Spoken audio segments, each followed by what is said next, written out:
Galaxy News Hour live. लोकतन्त्रको गरिमा हो संसद। कानुन बनाउनेदेखि विवाद र झै झगडामा समेत बहस र छलफल गरेर निकास दिने सर्वोच्च निकाय संसद नै हो। तर लामो समयदेखि विवाद र बहसको मुद्दा बनेको मिलेनियम च्यालेन्ज कर्पोरेसन एमसीसीलाई संसदको छलफलमा प्रवेश गर्नै दिएको छैन। तटस्थ भूमिका निर्वाह गर्नुपर्ने प्रतिनिधि सभाका सभामुखले नै यसलाई छलफलमा लैजान रोकिरहेका छन्। एमसीसी सम्झौता अनुमोदनका लागि संसदमा दर्ता भएको 2.5 वर्ष भयो। यसलाई सभामुखले कार्यव्यवस्था परामर्श समितिको बैठक बोलाएर छलफल गरेर बहस र अनुमोदनका लागि संसदमा पेश गर्नुपर्ने हो। तर सभामुख अग्नि सापकोटाले दलीय आग्रहका कारण त्यो तत्परता देखाएका छैनन्। एमसीसीमा राष्ट्रिय सहमति खोज्ने काम सभामुखको होइन। दलहरूमा एकमत छैन भने पनि यसको किनारा लगाउने काम संसदको हो। संसदमा प्रवेश गरिसकेको विषयलाई सभामुखले बलजफ्ती रोक्न मिल्दैन। यो लोकतान्त्रिक परिपाटीको विरुद्धमा हुन्छ। न्युज आवरमा आज हामी सभामुख सापकोटाको भूमिकाको चिरफार गर्नेछौँ। यसबाहेक बैंकको लगभग 1 अर्ब रुपियाँ ऋण खाएर भागेका एक व्यापारिक परिवारको कथा र नागरिक उड्डयन प्राधिकरणमा कनिष्ठलाई महानिर्देशक नियुक्तिको विवादलाई पनि हामी समेट्नेछौँ।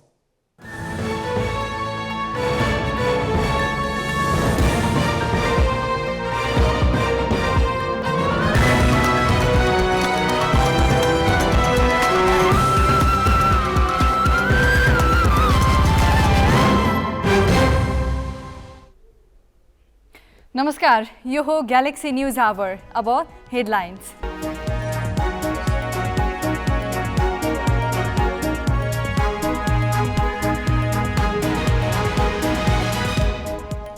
एमसीसी प्रकरणमा सभामुख सापकोटाको भूमिकामा प्रश्न, संसदको अधिकार खुम्च्याएकोमा आलोचना। संसदका पूर्व महासचिव भन्छन् सभामुखले रोक्नै पाउँदैनन्। हिंसा भड्काउने अभिव्यक्ति दिने मन्त्री रेणु यादवसँग मानव अधिकार आयोगले लियो स्पष्टीकरण। आइन्दा मन परि नबोल्ने चेतावनी। ऋणमा डुबेर भागेका मदिरा व्यापारी अग्रवाल भारतमा लुकेको प्रहरीको भनाई। 4 ब्याङ्कले थाले जग्गा लिलामी प्रक्रिया। डुब्नेमा व्यवसायीदेखि प्रदेश मन्त्रीसम्म। युक्रेन रुस विवाद समाधानका लागि मध्यस्थता गर्ने टर्कीको प्रयास। अमेरिकाले पूर्वी युरोपमा सैनिक थपेपछि रुस झनै आक्रोशित।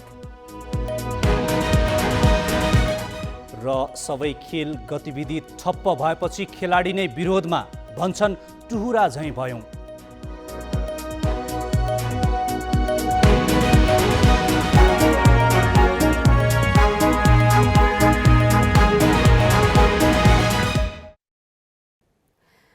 अमेरिकासँगको एमसीसी सम्झौता अनुमोदनका लागि संसदमा दर्ता भएको 2.5 वर्ष भयो। तर अहिलेसम्म संसद बैठकमा प्रस्तुत गरिएकै छैन। यस विषयमा सत्ता गठबन्धनमा एकमत नरहेको त सार्वजनिक भएकै हो।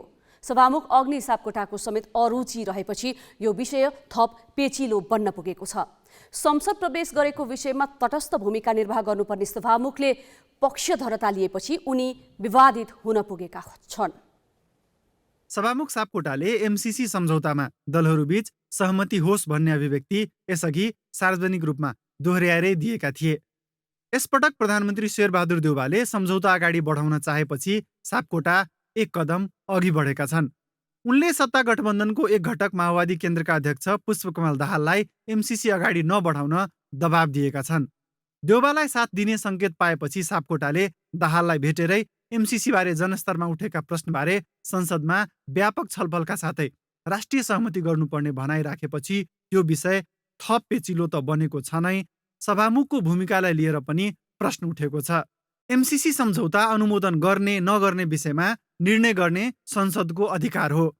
तर संसदलाई त्यो अधिकार प्रयोग गर्ने प्रक्रिया नै रोकेर एमसीसी नरुचाएपछि सभामुख सापकोटा विवादमा तानिएका हुन्। संवैधानिक लोकतन्त्रमा प्रक्रियालाई चाहिँ हामीले सुचारू गर्नुपर्छ। कुनै पनि बहानामा प्रक्रियालाई चाहिँ हामीले रोक्नु हुँदैन, त्यसलाई बन्धक बनाउनु हुँदैन, सुचारू गर्नुपर्छ। हो त्यो भूमिकामा सभामुखज्यू पनि हुनुहुन्छ। उहाँले यदि संसदको सचिवालयमा कुनै प्रस्ताव सरकारको तर्फबाट दर्ता भएको छ भने त्यसलाई चाहिँ कार्यसूचीमा चढाउने कुरा र त्यो अब फुल हाउसमा जसले पेश गर्ने हो, जुन मन्त्रीले पेश गर्ने हो, त्यो मन्त्रीलाई चाहिँ समय दिने कुराहरू त्यसमा चाहिँ उहाँको आफ्नो भूमिका त्यतापट्टि उन्मुख उहाँको भूमिका चाहिँ हुनुपर्छ भन्ने संविधानको अपेक्षा हो। सत्तारूढ नेपाली काङ्ग्रेस र जनता समाजवादी पार्टी एमसीसीलाई निशर्त अनुमोदन गराउने पक्षमा छन्। पार्टीभित्र एमसीसीको विरोध रहे पनि गठबन्धन टुट्ने डरले दाहाल र अर्को सत्तारूढ दल नेकपा एकीकृत समाजवादीका अध्यक्ष माधव कुमार नेपालले पनि प्रधानमन्त्री देउबालाई साथ दिन सकिँदैन भन्ने हिम्मत गरेका छैनन्। आफू सरकारमा छँदा अनुमोदनका लागि पहल गरेको नेकपा एमाले भने अहिले सरकारी निर्णय पर्खिरहेको छ। सभामुख सापकोटालाई हटाउने शर्तमा एमाले अध्यक्ष केपी ओलीले एमसीसी अनुमोदनका लागि साथ दिने भनेका छन्। यसको सुइँको सापकोटाले पाएपछि उनी एमसीसी रोक्नका लागि कानुनी परामर्शमा छन्। प्रतिनिधि सभा नियमावलीको नियम 63मा कुनै प्रस्ताव स्वीकार्योग्य छ छैन भन्ने कुराको निर्णय सभामुखले गर्ने भन्ने व्यवस्था छ। सापकोटाले यो नियममा टेक्न खोज्दा संसदको सार्वभौम अधिकारलाई व्यवस्था गरेका छन्।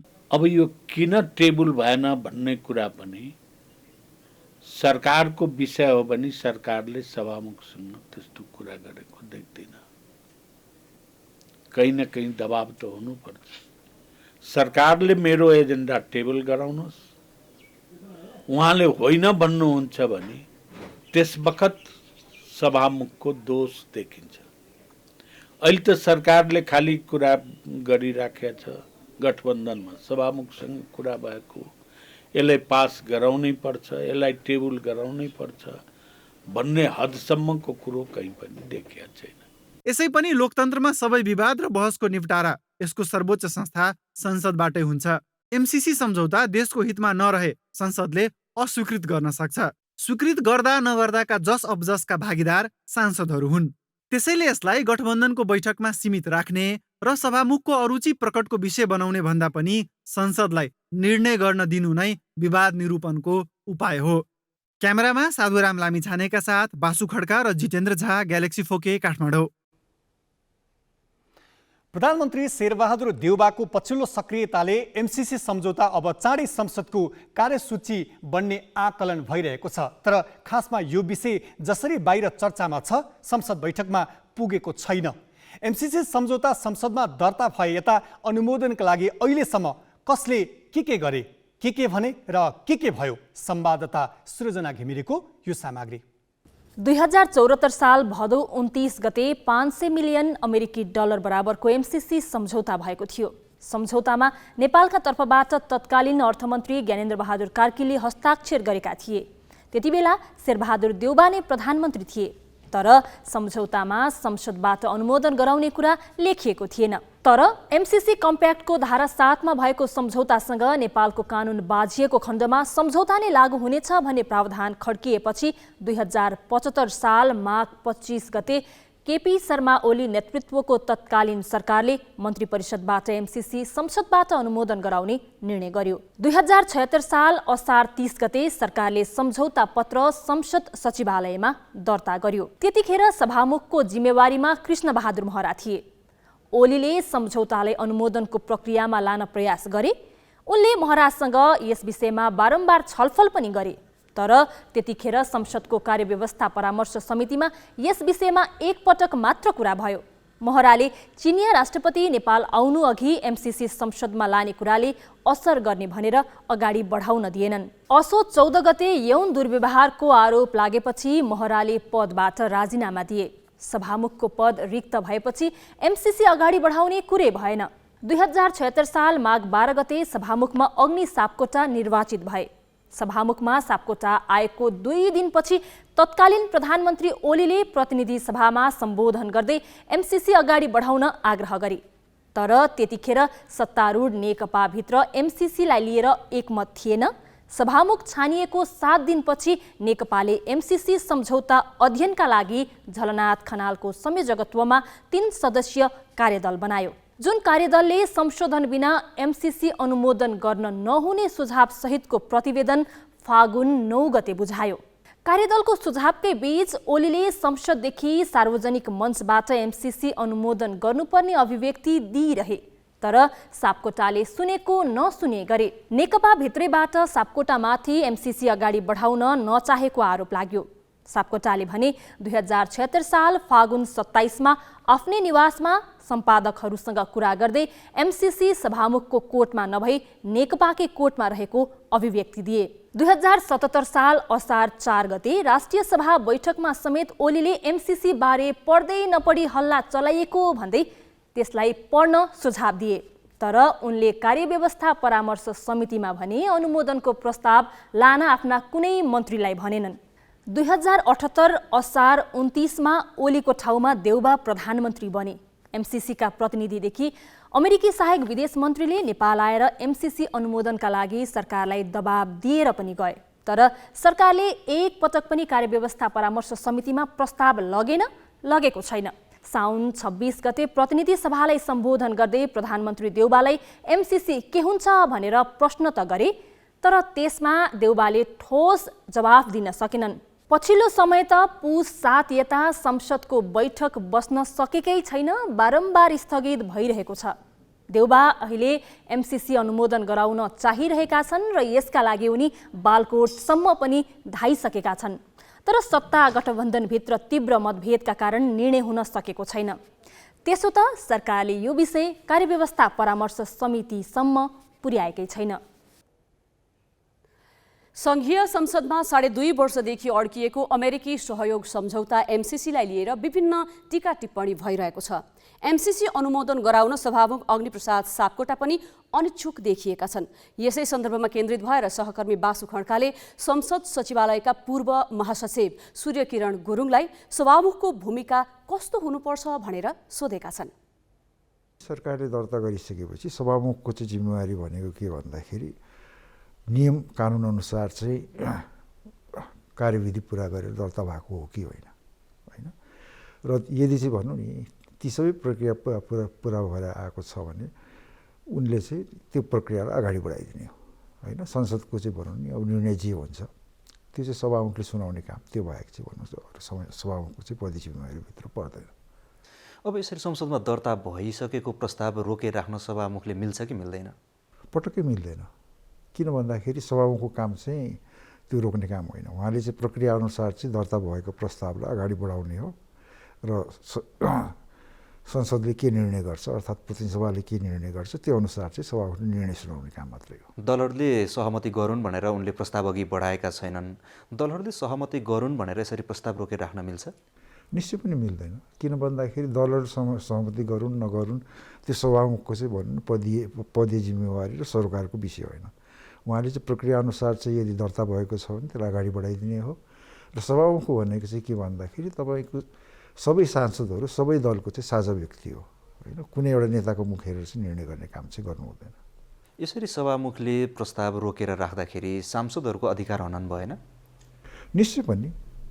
किन भन्दाखेरि तपाईँको चाहिँ सभामुखको अधिकारभन्दा बाहिर गएर उनले चाहिँ भनौँ नि आफ्नो जिम्मेवारी चाहिँ त्यसरी कार्य सञ्चालनमा ल्याउने हो भने यो चाहिँ भनौँ न सांसदहरूको मात्र होइन संसदकै गरिमाको कुरो चाहिँ हुन आउँछ। सभामुख कुनै पनि दलका कार्यकर्ता होइनन्, सार्वभौम संसदका अभिभावक हुन्। सभामुखलाई व्यक्तिगत तजविजीमा निर्णय गर्ने छुट हुँदैन। उनले लोकतन्त्रको रक्षाका लागि संसदीय कार्यवाहीलाई अघि बढाउनुपर्छ। राष्ट्रिय सहमति जुटाउने जिम्मेवारी पनि उनको होइन। संसदीय प्रक्रियालाई अघि बढाएर सांसदलाई बहसमा सहभागी गराउनु हो। तर सभामुख गतिरोध अन्त्यभन्दा प्रणाली भत्काउने दिशातिर उन्मुख छन्। यो लोकतान्त्रिक अभ्यास होइन। अब पालो सही कि गलतको।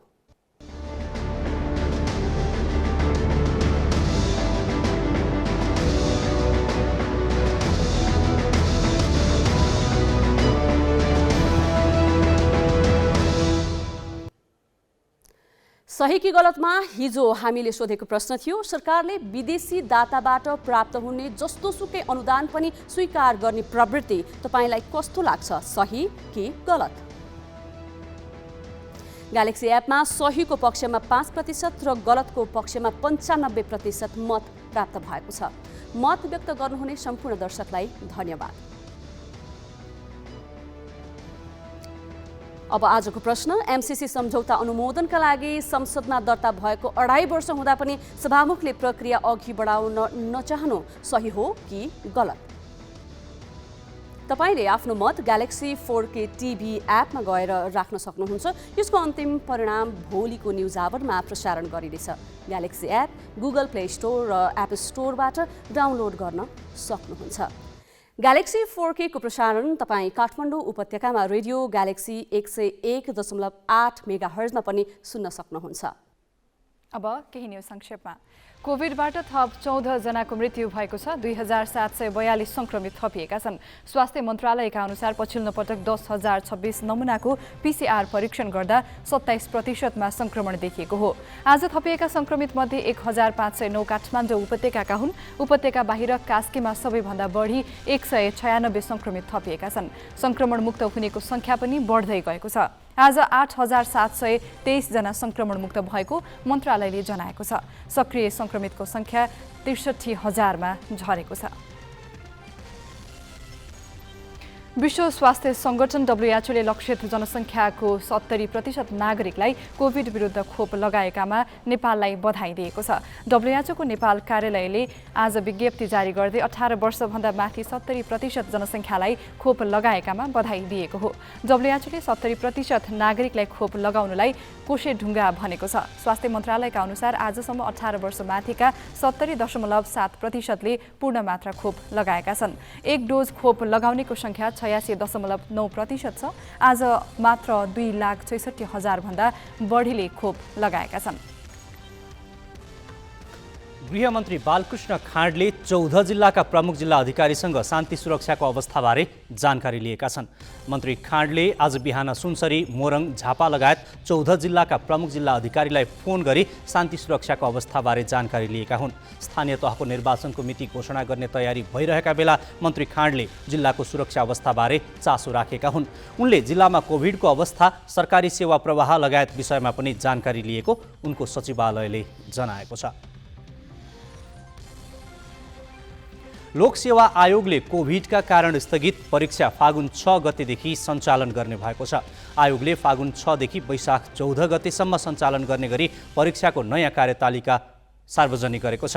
उपसचिव, शाखा अधिकृत तथा स्वास्थ्य सेवातर्फ 7औं, 8औं र 9औं तहका लिखित परीक्षा फागुन 6 देखि हुनेछन्। सरकारले तोकेको स्वास्थ्य सुरक्षा मापदण्ड एवं आफूले स्वीकृत गरेको मापदण्ड अनुसार परीक्षा सञ्चालन हुने आयोगले जनाएको छ। कोभिड संक्रमण बढेका कारण आयोगले माघ 11 देखि माघ मसान्तसम्मका लागि तय परीक्षा माघ 6 गते स्थगित गरेको थियो। नेकपा एमालेको विद्यार्थी संगठन अनेरा सोभिउले स्थानीय तहको निर्वाचन समयमै गर्न प्रधानमन्त्री शेरबहादुर देउवाको ध्यानाकर्षण गराएको छ। अनेरा सोभिउले स्थानीय तहको निर्वाचनको मिति घोषणा गर्न माग गर्दै आज प्रधानमन्त्री कार्यालयमा ज्ञापन पत्र बुझाएको हो। अनेरा सोभिउका नेताहरूले बिहान प्रधानमन्त्री देउवालाई भेटेरै ज्ञापन पत्र बुझाउन खोजे पनि समय नपाएपछि कार्यालयका उपसचिव जनकराज भट्टलाई बुझाएका हुन्।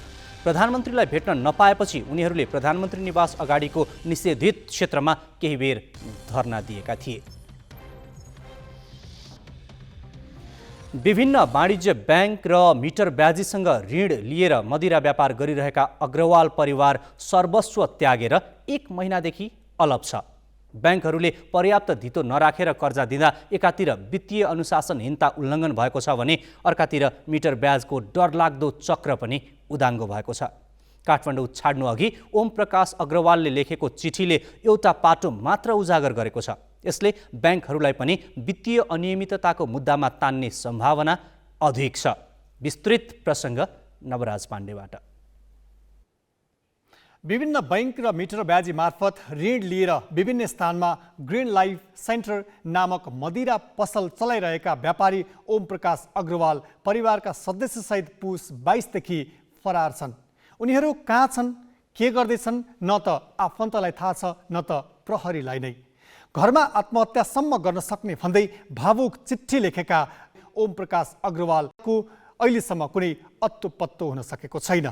लगभग 6-7 वर्षमा दिइरहेको कन्टिन्युस है कि उसले चाहिँ 1 महिनाको चेक दिन्थ्यो र 2 चोटिसँग अहिलेसम्म चेक पनि दिएको छैन। 2टा चेक बाउन्स भइसकेको छ। त्यसमा त हामी यसलाई के गर्छौँ भनेर आएको छ। हामीसँग लगभग 10 11 लाख छ होला। सम इन्टरप्राइजेस र गणेशम इन्टरप्राइजेस सानो भर्याङले बिहिबार ग्रीन लाइन सेन्टर विरुद्ध महानगरीय प्रहरी वृत्त दरबार मार्गमा उजुरी दिए। आफ्नो ब्रान्डको सामान बिल अनुसार फिर्ता दिलाइदिन गण्डकी प्रदेशका मन्त्री समेत रहेका सञ्चालक मेखलाल श्रेष्ठले उजुरी दर्ता गराएका हुन्।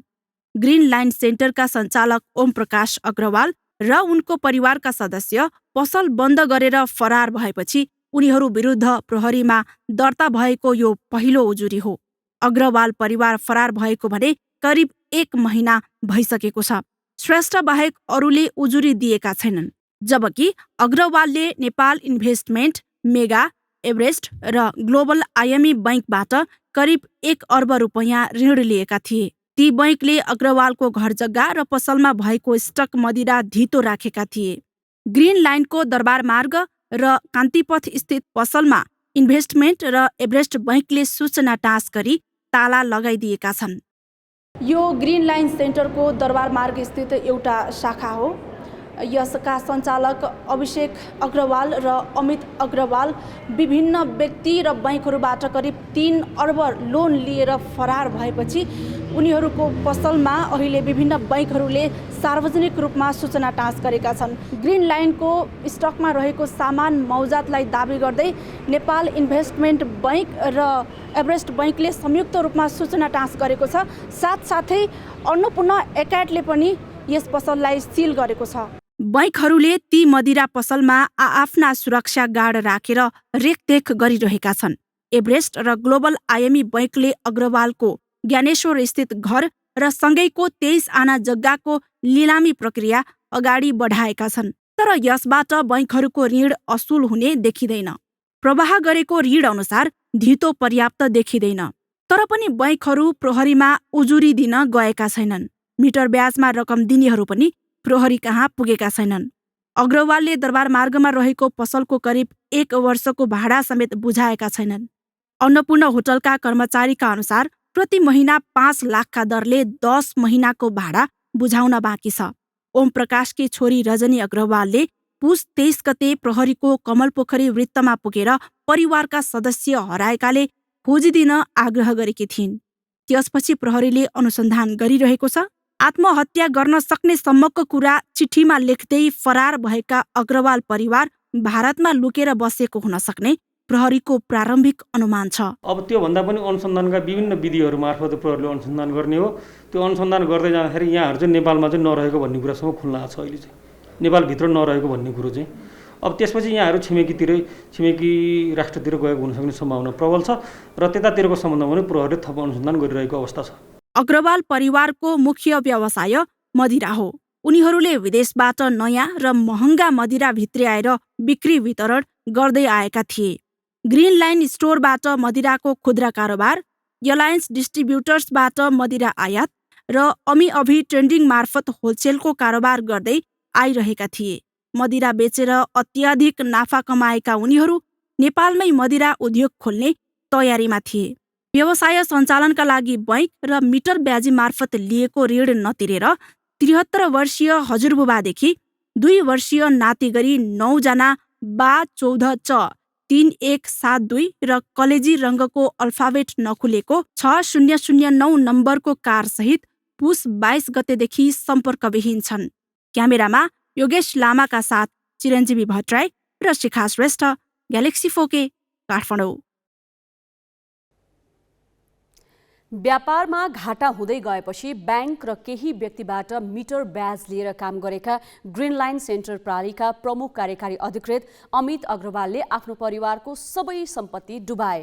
त्यसपछि उनका बुवा ओम प्रकाश अग्रवाल पुस 22 गते परिवारका सबै सदस्य आत्महत्या गर्ने अवस्थामा पुगेको जनाउँदै एउटा पत्र घरमा छोडेर घर परिवार सहित सम्पर्कविहीन भए। उनकी छोरीले 23 गते नै परिवार खोजिदिन प्रहरीलाई आग्रह गरे पनि प्रहरीले घरमा छोडेको सो पत्र बाहेक केही भेटेको छैन। भागेका व्यापारीले छोडेको त्यो पत्रमा के भनिएको छ त? म ओम प्रकाश अग्रवाल, श्रीमती उषा अग्रवाल, छोराहरू अमित अग्रवाल र अभिषेक अग्रवाल तथा परिवारका अन्य सदस्यहरूले विगत 25 वर्षदेखि मदिराको व्यापार गरिरहेका थियौं तथा मार्केटमा राम्रोसँग सफलताका साथ व्यापार गरिरहेका थियौं। विगत वर्षहरूमा कोभिड-19ले गर्दा बैंक ब्याज तिर्नको लागि तथा अन्य व्यक्तिहरूलाई ब्याज तिर्नको लागि मेरो छोरा अमित अग्रवाल मिटर ब्याजीहरूको फन्दामा परि आफ्नो सम्पत्ति सिद्धाइसकेका छौं। धेरैजसो मिटर ब्याजीहरूलाई सावाको दोब्बर तेब्बर पैसा तिरिसकेका छौँ। अब हामीसँग मिटर ब्याजी तथा ब्याङ्कहरूलाई तिर्न कुनै पनि साधन छैन। ग्रिन लाइन सेन्टरबाट व्यापार व्यवसाय चलाई अलिअलि ब्याङ्क तथा असामीहरूलाई ब्याज तिर्दै आएका थियौँ। तर मिति 2078-7-21 ब्याङ्कहरूले ग्रिन लाइनलाई पनि बन्द गराई ताला लगाइदिएकाले हामीले मिटर ब्याजीहरूको धम्की तथा ब्याङ्कहरूको असहाय बोझले गर्दा हाम्रो मानसिक अवस्था अस्थिर भएकाले हामीले काठमाडौँ छाड्न बाध्य भएका छौँ र हामी कहाँ जान्छौँ, बाँचिन्छ या मरिन्छ भन्ने कुनै ठेगान छैन। बाँच्यौँ भने फेरि आउँला र हामीले आफ्नो नाममा रहेका घर जग्गा व्यापार व्यवसाय पनि त्यत्तिकै छाडेर जाँदैछौँ। हाम्रो नाममा रहेका श्री सम्पत्तिबाट ब्याङ्क तथा वित्तीय संस्था तथा साउले रकम असुल उपर गर्नुहोला तथा आफ्नो संस्थानमा हिसाब किताब जम्मै यहीँ छोडेर जाँदैछौँ। त्यसबाट साउहरूको नाम तथा मिटर ब्याजीहरूले धम्की दिएर गराएका कागजपत्र तथा तिनीहरूको नाम नामावली थपपछि एउटा प्रतिष्ठित परिवारलाई आत्महत्या गर्ने अवस्थामा पुर्याउन लगाएका मानिसहरूलाई दण्ड सजाय दिई मेरो परिवारको आत्मालाई शान्ति प्रदान गर्न सरकारसँग माग गर्दछौँ र कुनै व्यक्तिलाई ऋण तिर्न नसकिएकाले क्षमा प्रार्थी छौँ। बाँचेको खण्डमा मेरो सन्तानले ऋण तिर्ने कोसिस गर्नेछ। ओम प्रकाश अग्रवाल र उषा अग्रवाल, 2078 पुस 22।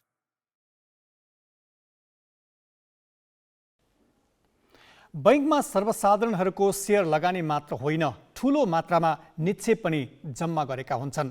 त्यसैले बैंकहरू ऋण लगानीमा संवेदनशील हुनुपर्छ। तर अग्रवाल परिवारले सञ्चालन गर्दै आएको व्यापारमा बैंकहरूले गरेको लगानी जोखिममा पर्ने देखिएको छ। 4वटा बैंकले काठमाडौँका विभिन्न ठाउँमा रहेका घर जग्गा र पसलको मदिरा धितोमा राखेर करिब 1 अर्ब ऋण लगानी गरेका थिए। घर जग्गा लिलामीको प्रक्रियामा गए पनि मदिरामा 2 बैंकले दावी गरेका छन्, तर पसलमा पर्याप्त मदिरा देखिँदैन। यसबाट बैंकहरूले गरेको लगानी कति जोखिममा छ भनेर हामीले नेपाल राष्ट्र बैंकका सुपरिवेक्षण विभागका कार्यकारी निर्देशक गुणाकर भट्टसँग कुराकानी गरेका छौँ। कर्जाको दुरुपयोग नहोस् भन्ने विषयमा राष्ट्र बैंक अत्यन्त संवेदनशील छ र यसले बैंक तथा वित्तीय संस्थाहरूलाई सजग हामीले बिचबिचमा गराइरहेका हुन्छौँ। नियमित रूपमा अफसाइड र अनसाइड हाम्रो सुपरभिजन हुन्छ। कतिपय इस्युहरूमा आवश्यकता हेरिकन हामीले विशेष सुपरभिजन पनि गर्छौँ। यी सबै सुपरभिजनका जुन प्रक्रिया छन् यिनीहरूको माध्यमबाट कर्जाको प्रभावकारी उपयोग होस्, कर्जाको सदुपयोग होस् र कर्जाको दुरुपयोग नहोस् भन्ने हामी सुनिश्चित गर्न चाहन्छौँ। यो क्रममा पछिल्लो पटक केही ब्याङ्कहरूको कर्जा यसमा ग्रिन लाइनसित सम्बन्धित चाहिँ केही फर्महरूमा गएको र त्यो कर्जाको असुलीको अवस्था के छ, त्यो कर्जासित सम्बन्धित धितो के छ भन्ने विषयमा हामीले उहाँहरूसँग डिटेल्स मागेका छौँ। यो डिटेल्सको विषयमा हामी अध्ययन गरिरहेछौँ र यो आवश्यक पर्दा भोलि चाहिने थप यसमा हामीले थप निरीक्षण गर्न सक्छौँ। र यो सँगसँगै हामीले अहिले समग्र वाणिज्य बैङ्कहरूमा यो वर्किङ क्यापिटल लोन उहाँहरूले कति दिइरहनु भएको छ, कसलाई दिइरहनु भएको छ भन्ने विषयमा पनि डिटेल्स मागेका छौँ। त्यसको विश्लेषण गर्दैछौँ र टोटल ब्याङ्कहरूको लोनको करिब 20% चाहिँ चालु पुँजी शीर्षकमा अर्थात् वर्किङ क्यापिटल शीर्षकमा छ। त्यसैले यो कर्जा दुरुपयोग हुनु हुँदैन, यसको सदुपयोग हुनुपर्छ भन्ने विषयमा हाम्रो निरीक्षणले पनि अलिकति प्रभावकारी ढङ्गले अगाडि काम बढाइरहेछ। हामीले अहिले ब्याङ्कहरूसित जुन विवरण मागिरहेछौँ त्यो विवरणहरूको हामीले विश्लेषण गरिरहेछौँ। विश्लेषण गरिसकेपछि थप राष्ट्र बैंकले यो विषयमा केही थप निर्देशन दिनुपर्ने अथवा थप निरीक्षण गर्नुपर्ने आवश्यकता देख्यौँ भने हामी त्यो गर्छौँ। ब्याङ्कहरू यो विषयमा आफूले कसरी कर्जा असुल गर्ने भन्ने ध्यानमा लागिरहनु भएको छ मलाई थाहा भएसम्म र सम्भव भएसम्म राखिएका धितोहरूबाट उहाँहरूले कर्जा असुल गर्नुहुन्छ। अब कतिपय अवस्थामा ब्याङ्किङ इन्डस्ट्रीमा स्वाभाविक रूपमा केही जोखिमहरू हुन्छन्। त्यो जोखिमहरू कसरी व्यवस्थापन गर्ने, त्यसबाट उत्पन्न लसलाई कसरी व्यवस्थित गर्ने भन्ने विषयमा त ब्याङ्कहरू जिम्मेवार आफै हुन्छन्। अग्रवाल परिवारको बिलौना कति साँचो कति झुटो हो भनेर अनुसन्धानले बताउने नै छ। तर हचुवाका भरमा ऋण दिने बैंकहरूको भित्री खेल पनि उजागर हुन जरुरी छ। आम नागरिकको लगानी रहेका बैंकहरू जवाफदेही हुनै पर्छ। साथै मिटर ब्याजी जस्तो गैर कानुनी धन्दा नियन्त्रणमा प्रहरीको सक्रियता पनि बढोस्। अब केही न्युज संक्षेपमा। युक्रेन र रुस बीचको सङ्कट समाधानका लागि मध्यस्थकर्ताका रूपमा टर्कीका राष्ट्रपति रेसेप तय्यब एर्दोवान युक्रेन पुगेका छन्। राष्ट्रपति एर्दोवानले राजधानी केभ पुगेर दुई देशबीच युद्धको स्थिति आउन नदिन आफूले भरपूर प्रयास गर्ने बताएका छन्।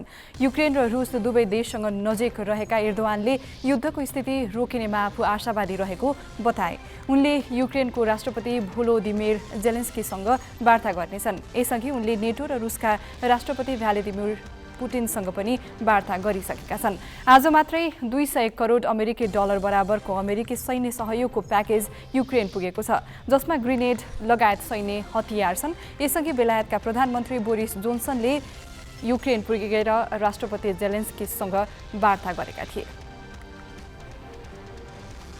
युक्रेन सङ्कट बढिरहेका बेला अमेरिकाले पूर्वी युरोपमा थप सैनिक तैनाथ गर्ने भएको छ। अमेरिकी रक्षा विभागका प्रवक्ता जोन किर्बीले युरोपमा थप 2000 सैनिक पठाउन लागेको बताएका हुन्। अमेरिकाको उत्तरी राज्य क्यारोलिनाको फोर्ट ब्रागबाट पोल्यान्डमा 1700 र जर्मनीमा रहेका 1000 सैनिक रोमानिया पठाइने पेन्टागनले बताएको छ। रुसले पनि अमेरिकाको कदम विनाशकारी भएको टिप्पणी गरेको छ। सिरियाको इडलिब प्रान्तमा अमेरिकाले गरेको हवाई आक्रमणमा 13 जनाको मृत्यु भएको छ। टर्कीको सीमा क्षेत्र नजिकै बस्ती भएको क्षेत्रमा अमेरिकाले आक्रमण गरेको भन्दै आम नागरिकले आलोचना गरेका छन्। अमेरिकाले गरेको आक्रमणमा 6 बालबालिका र 4 महिला सहित 13 जना सर्वसाधारणको मृत्यु भएको हो। तर अमेरिकाले भने इडलिब स्थित अल कायदा लडाकुलाई लक्षित गरी आक्रमण गरेको र मिसन सफल भएको बताएको छ। आक्रमण गर्नुपूर्व उक्त क्षेत्र खाली गर्न सर्वसाधारणलाई आह्वान समेत गरिएको भन्दै आम नागरिक नमारिएको अमेरिकाको दाबी छ। सिरियाको इडलिब प्रान्त विद्रोहीको पकड रहेको क्षेत्र हो, जहाँ अल कायदा लडाकु बसिरहेको भन्दै अमेरिकाले हवाई आक्रमण गर्दै आइरहेको छ।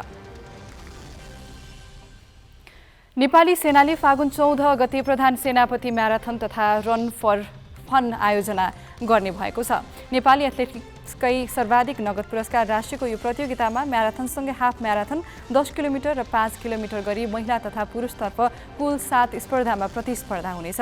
महाशिवरात्रि तथा सेना दिवसको अवसरमा आयोजना हुने 7औं संस्करणको पुरुष म्याराथनका विजेता, उपविजेता र हाफ म्याराथनका विजेताले नगदसहित मोटरसाइकल तथा महिला हाफ म्याराथनकी विजेताले नगदसहित स्कुटर प्राप्त गर्नेछन्।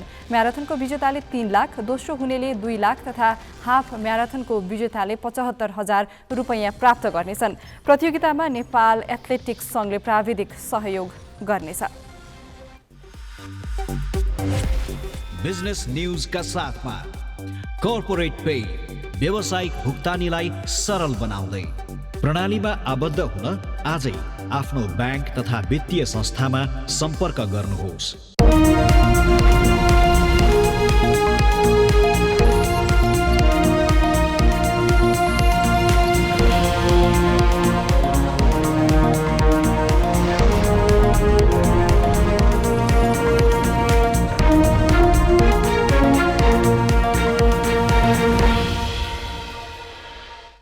नेपाल राष्ट्र ब्याङ्कले वाणिज्य ब्याङ्कहरूसँग 7 लाख वा सोभन्दा बढीमा भएका नगद कारोबारको विवरण मागेको छ।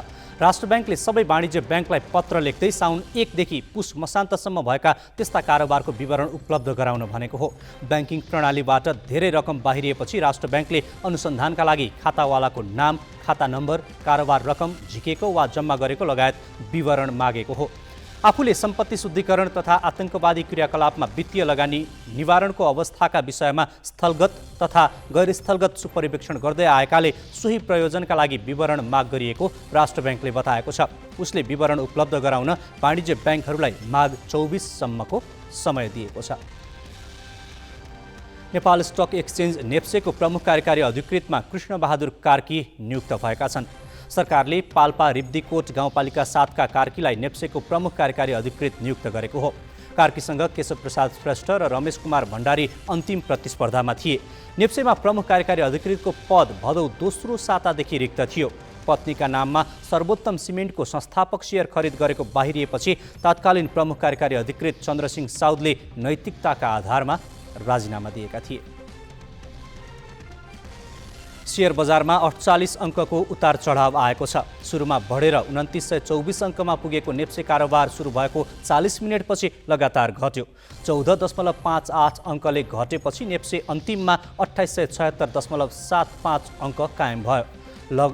जलविद्युत र निर्जीवन बिमा बाहेकका 11वटा समूहले नेप्से घटाएका हुन्। बजारमा 137 कम्पनीको सेयर मूल्य घट्दा 45 कम्पनीका लगानीकर्ताको सम्पत्ति भने बढेको छ। आज 8 अर्ब 61 करोड 21 लाख रुपियाँको सेयर किनबेच भएको नेपाल स्टक एक्सचेन्जले जनाएको छ। वर्षौंदेखि अनेक कारणले ढिलाइ हुँदै आएको पोखरा क्षेत्रीय अन्तर्राष्ट्रिय विमानस्थलमा अहिले नयाँ समस्या थपिएको छ। विमानस्थल नजिकै ल्यान्डफिल साइट हुँदा चिल र गिद्धको जोखिम हुन्छ। त्यसैले विमानस्थलभन्दा 10 किलोमिटरभित्र ल्यान्डफिल साइट बनाउन नपाइने अन्तर्राष्ट्रिय मापदण्ड छ। तर पोखरा विमानस्थल र ल्यान्डफिल साइटको दूरी 2 किलोमिटर मात्रै छ। निर्माणको अन्तिम चरणमा रहेको यो विमानस्थल ल्यान्डफिल साइटकै कारण जोखिममा छ। यो प्रसङ्ग साजना तामाङबाट। पोखरामा निर्माणाधीन क्षेत्रीय अन्तर्राष्ट्रिय विमानस्थलको काम अन्तिम चरणमा पुगेको छ। तर विमानस्थल नजिकै रहेको ल्यान्डफिल साइट अहिले चुनौतीको रूपमा देखा परेको छ। विमानस्थलबाट 10 किलोमिटरभन्दा टाढा ल्यान्डफिल साइट हुनुपर्ने आइकाओको मापदण्ड छ। चौथेमा बन्दै गरेको विमानस्थल र बाछेबुडुवाको ल्यान्डफिल साइटको दूरी 2 किलोमिटर मात्रै छ। ल्यान्डफिल साइटमा भएका गिद्ध, चिल लगायतका पक्षीले उडानमा असर गर्ने हुँदा विमानस्थल सञ्चालनमा आउनु पूर्व नै ल्यान्डफिल साइट सार्नुपर्ने देखिन्छ। दर्शक, पोखरा विमानस्थलको काम धमाधम भइरहेको छ। अबका केही महिनामा पोखरा विमानस्थलको काम सम्पूर्ण रूपमा सम्पन्न हुन्छ र यहाँबाट जहाज उड्ने प्रक्रिया सुरु हुन्छ। तर त्यसको बाधकका रूपमा केही कुराहरू देखा पर्न थालेका छन्। पहिलो समस्या भनेको छेउमा भएको ल्यान्डफिल साइट हो, जसका कारणले गर्दा विमानस्थल त बनेर सम्पन्न होला, तर समयमा उडान भर्ने हो कि होइन भन्ने आशंका सबैमा पैदा हुन थालेको छ। यो विमानस्थल सम्पन्न भइसके पछाडि, निर्माण कार्य सकिए पछाडि तत्कालै यो विमानस्थल सञ्चालन हुन सक्छ कि सक्दैन र त्यसै गरी उडान भर्न सक्छन् कि सक्दैनन् भन्ने विषयमा यस विमानस्थलका आयोजना प्रमुख विनेश मुनाकर्मी यसो भन्छन्। यो ल्यान्डफिल साइटको कुरा भनेको कसो भने हाम्रो यो फ्लाइट अपरेसनको दौरानमा चाहिँ नि असर गर्ने समस्या हो। यो अहिले होइन, यो मैले गत साल म यहाँ 4 साल म जुन यहाँ आएदेखि नै मैले यो कुरा हामीले उठाएका छौँ र हामीले पत्रहरू पनि पटक पटक लिखित रूपमा मौखिक रूपमा पनि हामीले उहाँ जानकारी गरेका छौँ भने पत्रहरू पनि हामीले लेखेका छौँ। हालसम्म पनि अब महानगरपालिकाबाट यसमा चाहिँ ठोस रूपमा अगाडि बढ्न नसकेको अवस्था छ। र एउटा कुरा के छ भने तपाईँको हाम्रो यो आइकाओको डकुमेन्ट स्ट्यान्डर्डमा पनि के छ भने तपाईँको यो ल्यान्डफिल साइट फोहोर फाल्ने ठाउँ चाहिँ नि विमानस्थलबाट 13 किलोमिटर बाहिर हुनुपर्छ भनेर हाम्रो म्यानुअलमा मजाले उल्लेख गरेको छ। आइकाओको मापदण्ड अनुसार यो ल्यान्डफिल साइट पोखरामा बन्दै गरेको क्षेत्रीय अन्तर्राष्ट्रिय विमानस्थलभन्दा 10 किलोमिटर पर हुनुपर्छ। तर त्यसो छैन। यहाँ यो ल्यान्डफिल साइट 2 किलोमिटर मात्रै पर रहेको छ, जसको कारणले गर्दा यहाँ उड्ने गिद्ध, चिल लगायतका विभिन्न चराचुरुङ्गीहरू हवाई जहाजसँग ठोक्किन सक्छन् अथवा दुर्घटना निम्त्याउन सक्छन् भन्ने डरलाग्दो स्थिति पनि रहेको छ। महानगरपालिकाले हामीभन्दा अगाडि गरेको निर्णय बमोजिम स्थानीयवासीहरूको चाहिँ अब जुन 20 नम्बर वडामा चाहिँ ल्यान्डफिल साइट स्थापना गर्ने भनेर सुरुवात गरेको थियो, त्यसमा स्थानीयवासीहरूको अवरोध आयो। अब उहाँहरूले चाहिँ विरोध जनाउनु भयो। त्यसलाई सहजीकरण गर्न भनेर हाम्रो वडा नम्बर 19 का वडा अध्यक्ष एवं सचेतक शोभामन पौडेलको अध्यक्षतामा 6 सदस्यीय सहजीकरण समिति गठन भएको थियो।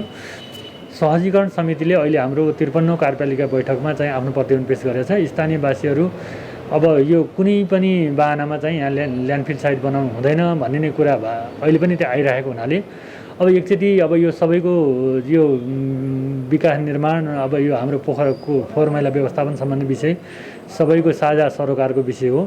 अब यसलाई सबैले चाहिँ आम रूपमा सहमति गरेरै जानुपर्छ। जुलाई 2022मा सम्पन्न हुने यस अन्तर्राष्ट्रिय क्षेत्रीय विमानस्थल पोखराका धेरै अडचनहरूका बावजुद पनि उडान भर्नेछ भन्ने धेरैजनाको विश्वास रहेको छ। तर एकातिर डम्पिङ साइटको समस्या, अर्कोतर्फ डाँडा कटानको समस्या र त्यसै गरी अर्को समस्याका रूपमा रहेको जग्गा अधिग्रहणको समस्या कसरी हल हुने हो त्यो भने हेर्न बाँकी नै छ। तर जे जस्तो भए पनि पोखरामा बनेको यो राष्ट्रिय गौरवको आयोजना अन्तर्गतको पोखरा क्षेत्रीय अन्तर्राष्ट्रिय विमानस्थल बेलैमा सम्पन्न हुनेछ र बेलैमा उडान भर्नेछ भन्ने कुरामा विश्वस्त हुन जरुरी छ। ग्यालेक्सी 4K टेलिभिजनका लागि क्यामेरामा महेशका साथमा उत्तम पौडेल, पोखरा। भौतिक पूर्वाधार तथा यातायात मन्त्री रेणु कुमारी यादवले पदीय मर्यादा बिर्सिएर माघ 5 गते रौतहटको गौरमा हिंसात्मक अभिव्यक्ति दिइन्। त्यसको चौतर्फी विरोध भयो। उनलाई बर्खास्त गर्नुपर्ने माग सत्तारूढ नेपाली कङ्ग्रेस भित्रैबाट उठ्यो, तर प्रधानमन्त्रीले कुनै कदम चालेका छैनन्। मन्त्री यादवलाई आज राष्ट्रिय मानवाधिकार आयोगले आइन्दा हिंसा बढाउने र सामाजिक सद्भाव खलल पुर्याउने अभिव्यक्ति नदिन निर्देशन दिएको छ। आयोगले यादवलाई बोलाएर सोधपुछ गरी उत्तेजनापूर्ण अभिव्यक्ति नदिन निर्देशन दिएको हो। नेपाल सरकारको मन्त्री रेणु यादवले गत माघ 5 गते रौतहटमा आयोजना गरिएको आमसभामा व्यक्त गर्नुभएको अभिव्यक्तिलाई लिएर विभिन्न खालका टिक्का टिप्पणी भएका र त्यो विषयमा आयोगमा पनि भिडियो प्राप्त भएको, प्रेस विज्ञप्तिहरू आएका र विभिन्न सरोकारवालाहरूले आयोगले चाहिँ यो कुरालाई हेर्नुपर्छ भन्ने चाहिँ कन्सर्न राखेर आइसकेपछि हामीले मन्त्रीलाई, मान्य मन्त्रीज्यूलाई आयोगमा निमन्त्रणा गरेर यो विषयमा के भएको हो भनेर छलफल गरेका हौँ र त्यस क्रममा मन्त्रीज्यूले मैले चाहिँ त्यसरी हिंसा भड्काउने खालको अथवा सामाजिक सद्भावमा खलबल पुर्याउने खालको मेरो आशय थिएन र छैन पनि।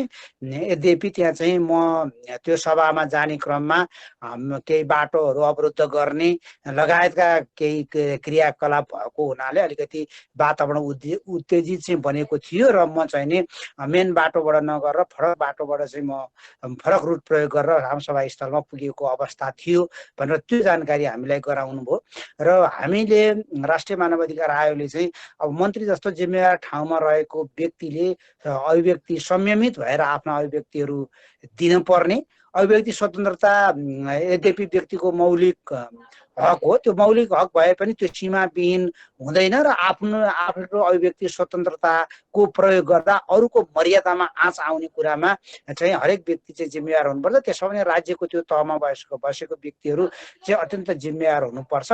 त्यसैले चाहिँ नि भविष्यमा यस खालका चाहिँ नि घटनाहरू, यो खालका अभिव्यक्तिहरू नदोहोऱ्याउन र अरूको पनि मानवाधिकारको चाहिँ नि सम्मान गर्न भनेर हामीले चाहिँ मन्त्रीज्यूलाई आग्रह गर्यौँ र उहाँले अन्त्यमा चाहिँ यो खालको चाहिँ नि अभिव्यक्तिहरू भविष्यमा दोहोरिँदैन भनेर आयोग समक्ष आफ्नो कुरा राख्नु।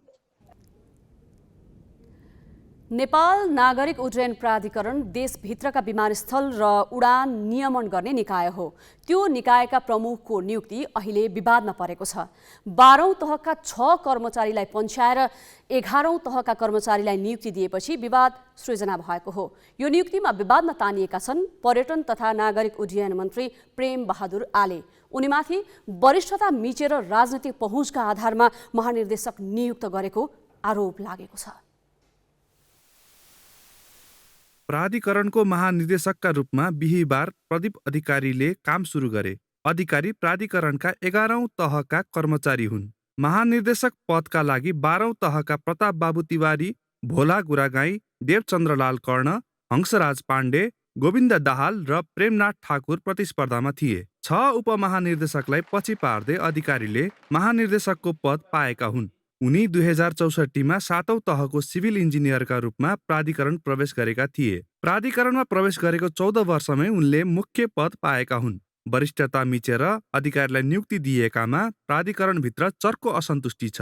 प्राधिकरणमा यसअघि वरिष्ठताका आधारमा महानिर्देशक नियुक्त गर्ने गरिएको थियो। कानुन अनुसार भने अधिकारीको नियुक्ति वैध नै छ। सरकारी सेवामा वा प्राधिकरणमा बहाल रहेका कुनै कर्मचारीलाई सरकारले महानिर्देशक नियुक्त गर्ने प्राधिकरण ऐनमा उल्लेख छ। अधिकारीले महानिर्देशकका रूपमा आफू योग्य भएको दाबी गरेका छन्। यो एउटा मोडल हो, एउटा इक्जाम्पल हो हैन। हामीले सुन्छौँ कुनै ठाउँमा चाहिँ अलि तलको ऐनअनुसार भए पनि अलिक तलको कर्मचारी ल्याउँदाखेरि त माथि कर्मचारी राजीनामा दिए भनेर पनि हामीले सुन्यौँ होइन। तर यो सिभिल एभिएसनले दिएको एउटा मेसेज हो, यो के भने प्रतिस्पर्धा भनेको चाहिँ यो सिनियर र जुनियरमा प्रतिस्पर्धा गर्ने होइन, प्रतिस्पर्धा भने काममा गर्ने हो। म पनि सफल हुन्छ हुँदैन मलाई थाहा छैन, तर प्रतिस्पर्धा काममा गरौँ, काममा विशिष्टता देखाउँ, वरिष्ठ त्यही हो ल, नेतृत्व पनि त्यसैले गर्छ।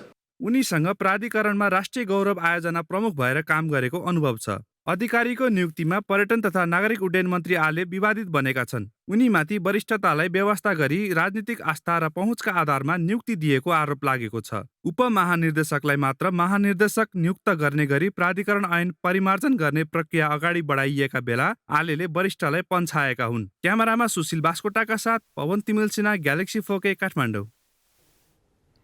अस्पताल जन्ने फोहोर व्यवस्थापन विश्वभर नै चुनौतीको विषय हो। कोभिड महामारी यता यस्तो फोहोरको उत्पादन निकै बढेको छ।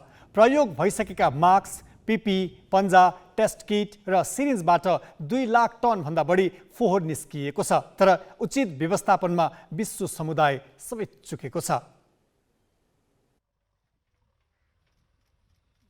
अस्पतालबाट उत्पन्न फोहोरले अन्य फोहोर जस्तै वातावरण प्रदूषण त बनाउँछन् नै, यसले कीटाणु र रोग फैलाउने खतरा पनि उत्तिकै हुन्छ। त्यसैले पनि अस्पतालको फोहोर व्यवस्थापन चुनौतीपूर्ण मानिन्छ। कोरोना महामारीको समयमा स्वास्थ्य सेवा सामग्रीको उपभोग विश्वभरि नै बढ्यो, जसले फोहोर उत्पादन पनि बढायो। तर यी फोहोरको उचित व्यवस्थापन भने हुन सकेको छैन। कोभिड महामारी नियन्त्रणसँगै यससँग सम्बन्धित फोहोर व्यवस्थापन पनि विश्व स्वास्थ्य संगठनको चुनौती बनेको छ। कोरोना महामारीका कारण प्लास्टिकजन्य फोहोर र सिरिन्ज सबैभन्दा धेरै उत्पादन भयो। सन् 2020 मार्चदेखि सन् 2021 को बीचमा अस्पतालमा व्यापक प्रयोग भएको पिपिईबाट मात्र 87,000 टन फोहोर निस्किएको छ। त्यस्तै यो समयमा 14 करोड टेस्ट किट प्रयोग भयो, जसबाट 2600 टन फोहोर उत्पादन भयो। विश्वभर 8 अर्ब खोप वितरण भएको छ, जसबाट 1,44,000 टन सिरिन्ज र सिसाजन्य फोहोर उत्पादन भएको छ। तर यी फोहोरको व्यवस्थापन भने हुन सकिरहेको छैन। यी फोहोरलाई छुट्टै व्यवस्थापन गर्नुपर्ने भए पनि ल्यान्डफिल साइटमै फालिनु गलत भएको विश्व स्वास्थ्य संगठनको भनाइ छ। कोभिड महामारीलाई किनारा लगाउँदै विश्व बिस्तारै चलायमान बन्दै त गइरहेको छ, तर विश्व स्तरबाट नै यी फोहोरको व्यवस्थापनमा पनि ध्यान जान जरुरी छ।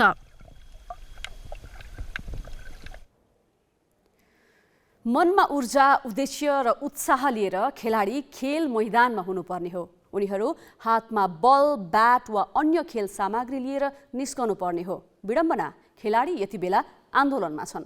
उनीहरू ब्यानर र कालो पट्टी लिएर आफ्नो अवस्था विरोध मार्फत प्रदर्शन गर्न बाध्य छन्। खेलकुदमा घुसेको राजनीतिले उनीहरूलाई सडकमा पुर्याएको हो। ओलम्पियन राष्ट्रिय खेलाडी र कर्मचारीले हातमा ब्यानर र पाखुरामा कालो पट्टी बाँधेर शान्तिपूर्ण विरोध गरे।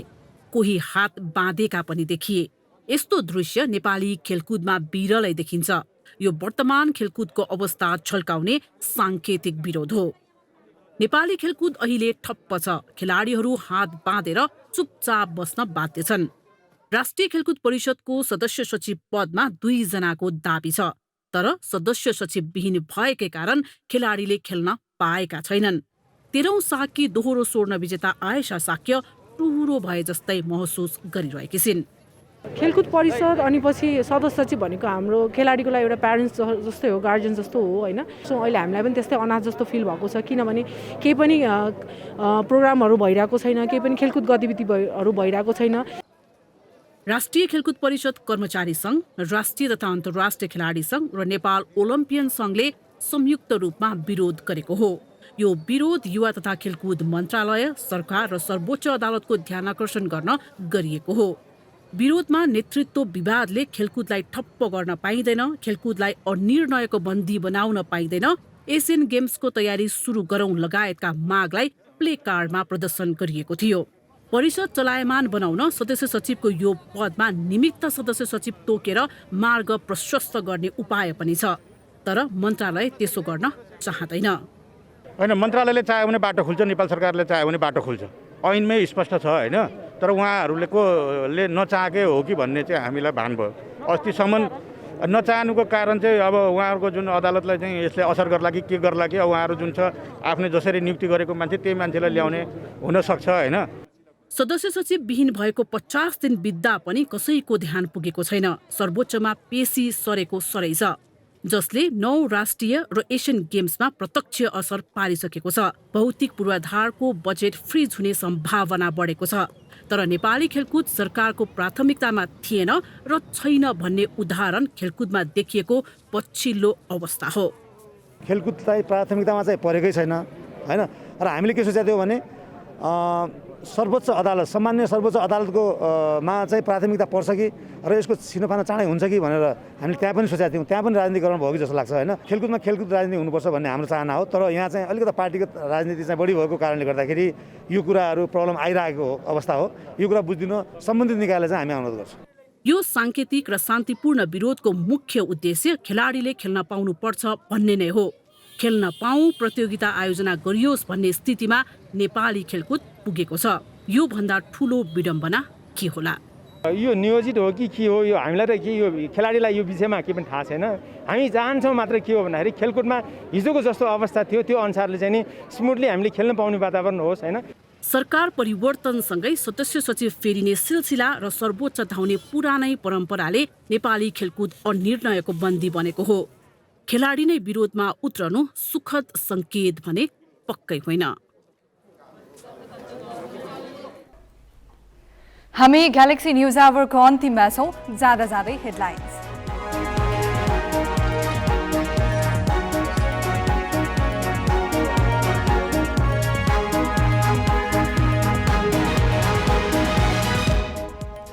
एमसीसी प्रकरणमा सभामुख सापकोटाको भूमिकामा प्रश्न, संसदको अधिकार खुम्च्याएकोमा आलोचना।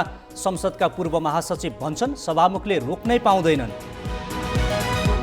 हिंसा भड्काउने अभिव्यक्ति दिने मन्त्री रेणु यादवसँग मानव अधिकार आयोगले लियो स्पष्टीकरण। आइन्दा मनपरी नबोल्न चेतावनी। ऋणमा डुबेर भागेका मदिरा व्यापारी अग्रवाल भारतमा लुकेको प्रहरीको भनाई। 4 ब्याङ्कले थाले जग्गा लिलामी प्रक्रिया। डुब्नेमा व्यवसायीदेखि प्रदेश मन्त्रीसम्म। युक्रेन रुस विवाद समाधानका लागि मध्यस्थता गर्ने टर्कीको प्रयास। अमेरिकाले पूर्वी युरोपमा सैनिक थपेपछि रुस झनै आक्रोशित। र सबै खेल गतिविधि ठप्प भएपछि खेलाडी नै विरोधमा, भन्छन् टुहुरा झैँ भयौँ।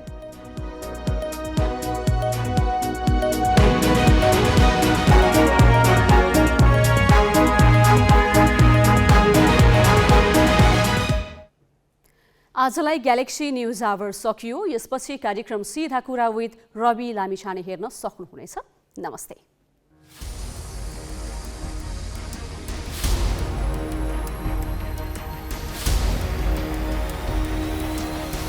This is Galaxy News Hour Live.